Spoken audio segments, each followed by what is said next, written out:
Los Angeles, June 8, 2025. The city's familiar energy has been replaced by the sight of soldiers in full combat gear, rifles in hand, standing guard outside federal buildings. The National Guard's arrival has shocked residents, transforming daily life into something unrecognizable. Commuters stare in disbelief. Parents struggle to explain the scene to their children. These soldiers, from the 79th Infantry Brigade, don't interact. They form a silent barrier between government and public. The White House claims their mission is to protect federal property, but to many, it feels like an occupation. This is a rare moment in American history. Federal troops deployed to Los Angeles, bypassing state authority. President Trump has federalized the California National Guard, raising urgent questions about power and protest. In some neighborhoods, life goes on. In others, an uneasy quiet has settled, broken only by sirens and anxious conversations. People watch from windows, phones buzzing with news and messages. Los Angeles has become the stage for a national drama, its deep divisions now patrolled by armed soldiers. The city holds its breath, waiting for what comes next. The crisis began not with soldiers but with early morning immigration raids. ICE swept through Los Angeles County, detaining over 100 people in a single day. For many, these raids are a source of terror. Families torn apart, communities living in fear. The response was swift. Families, students, and activists flooded the streets in peaceful protest, chanting for justice and unity. In places like Paramount, fear turned into collective defiance. But as tensions rose, clashes erupted, rocks and fireworks thrown, deputies injured, law enforcement responding with tear gas and rubber bullets. 29 arrests followed, and the narrative shifted from peaceful protest to chaos. Behind the headlines are real people. Maria Rodriguez, whose husband was taken in the raids, pleads for compassion.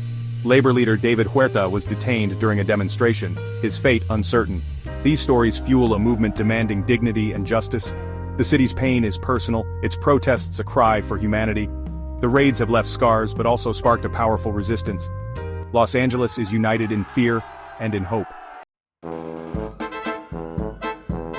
Watching from the White House, President Trump declared Los Angeles a threat to national order. He invoked Title 10, federalizing the California National Guard, and launching Operation Patriot Shield. The official line troops are here to protect federal sites and restore order. But the president's rhetoric is blunt. He calls the protests a rebellion, vowing not to let chaos rule our streets. The distinction is technical. Soldiers can't arrest civilians, but their presence is intimidating. 2,000 troops deployed with precision now guard federal buildings and detention centers. Homeland Security insists the troops are there to keep peace, but many Angelinos see only a show of force. The message is clear. Dissent will be met with military might. For the city, the sight of soldiers is a warning and a challenge. Operation Patriot Shield has redrawn the lines of authority in Los Angeles. The city's future feels uncertain, its streets transformed by federal power. The troop deployment has ignited a political firestorm, exposing deep national divisions. Supporters, including Republican leaders, argue the president had no choice but to restore order. They cite violence against officers as proof local authorities were overwhelmed. Critics, led by Governor Newsom and Mayor Bass, call the move inflammatory and unnecessary, a manufactured crisis. Social media is ablaze. Some thank the president for restoring order. Others warn this is how democracy dies.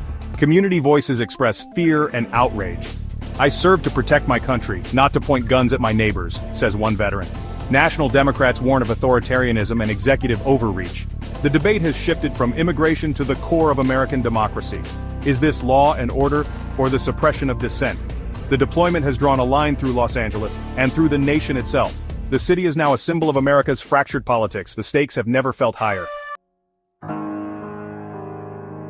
As soldiers patrol Los Angeles, the city waits, tense and uncertain. The White House warns this is only the beginning.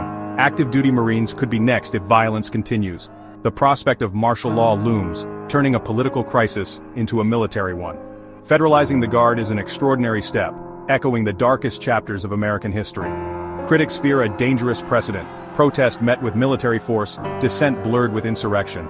The LAPD insists it won't enforce immigration laws but now must share the streets with federal troops. State officials face threats of prosecution if they resist. A constitutional clash is brewing, state versus federal power, rights versus authority. The right to protest is fundamental, but what happens when it collides with a president's definition of order? The soldiers on LA's streets force every American to ask, what future remains for protest? And for democracy itself?